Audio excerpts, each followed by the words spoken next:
Hey, footy fans, you ready for some footy fun with Footy Fin and jumping into the Rugby Championship round four?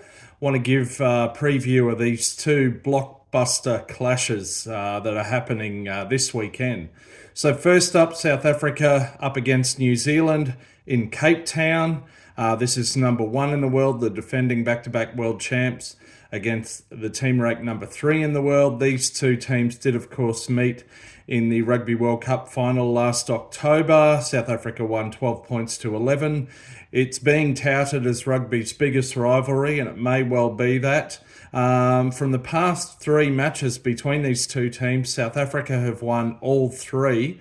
New Zealand will be wanting to halt that because indeed the last time South Africa won four straight over New Zealand happened in the 1940s, 75 years ago.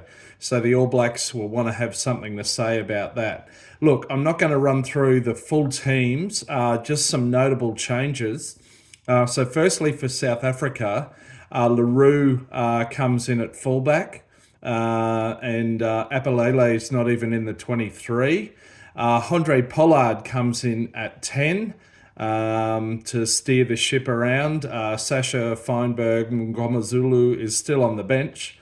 Eben Etzbeth comes into the starting 15, and therefore Pieter-Steph du Toit moves to his more usual position on the side of the scrum at breakaway. Box are gone for a 5-3 bench, the likes of Malcolm Marx and Quagga Smith on the bench. Yes, a couple of interesting changes there from Rassie Erasmus.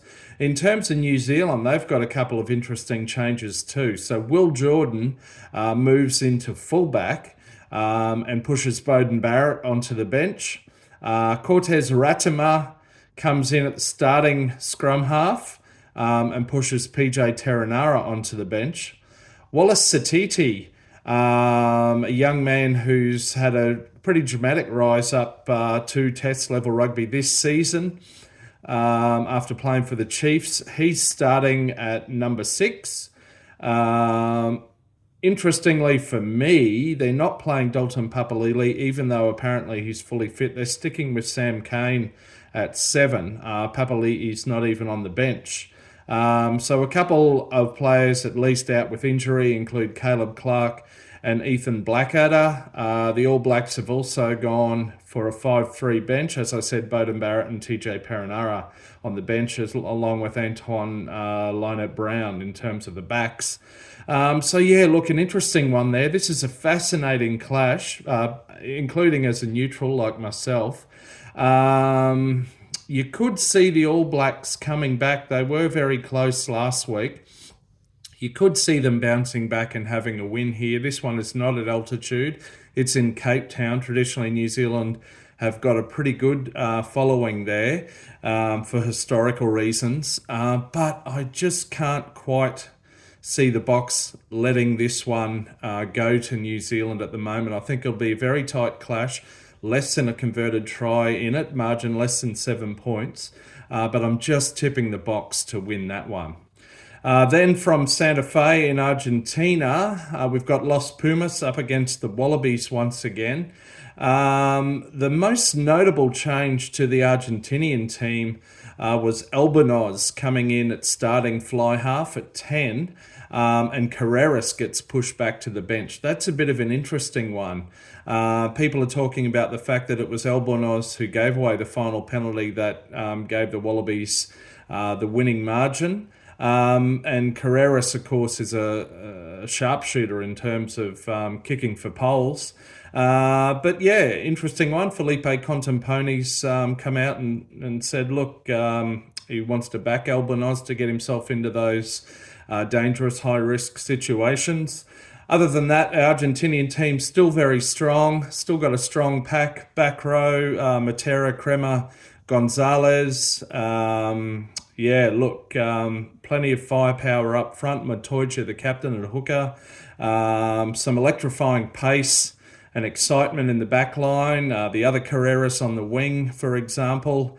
Great team. Very strong team, no doubt about it. In terms of the Wallabies, I posted a video yesterday on them. Refer to that and to a short for my thoughts on that. I gave a few fairly maybe unorthodox opinions about a couple of those selections. One thing I did say that I'll repeat here, I'm very comfortable with all 4 props, the 2 starting props and the 2 on the bench in terms of scrummaging and general ability around the park. So that's very pleasing and a rare feeling for a Wallabies fan. Ben Donaldson starts at 10 with young Tom Liner, the substitute on the bench. Will be interesting to see how he goes. And of course, Hamish Stewart at 12, starting only his second test. Be interesting to see how that 10-12 combination goes. They're both Western Force players, though, I do believe. Interestingly, 4 Western Force players in the starting 15, which is possibly some kind of record. Check that out. Anyway, look, this also promises to be a great match. I'd love to see the Wallabies win again, obviously. They got an unexpected win last week. But being realistic here, and the Argentinians are notably sort of unpredictable and erratic, a bit like the French national team, Les Bleus. But look, head over heart, I think the Argentinians will bounce back and win this one at home. I hope I'm wrong. I think the margin will again be very tight, less than 7 points in it. But anyway, that's my prediction. I hope the Wallabies can get a second win. Anyway, bring it on. Can't wait. Exciting times for rugby fans. Yeah, let's go. Until next time, you can catch me around the middle of a rolling mall. See ya.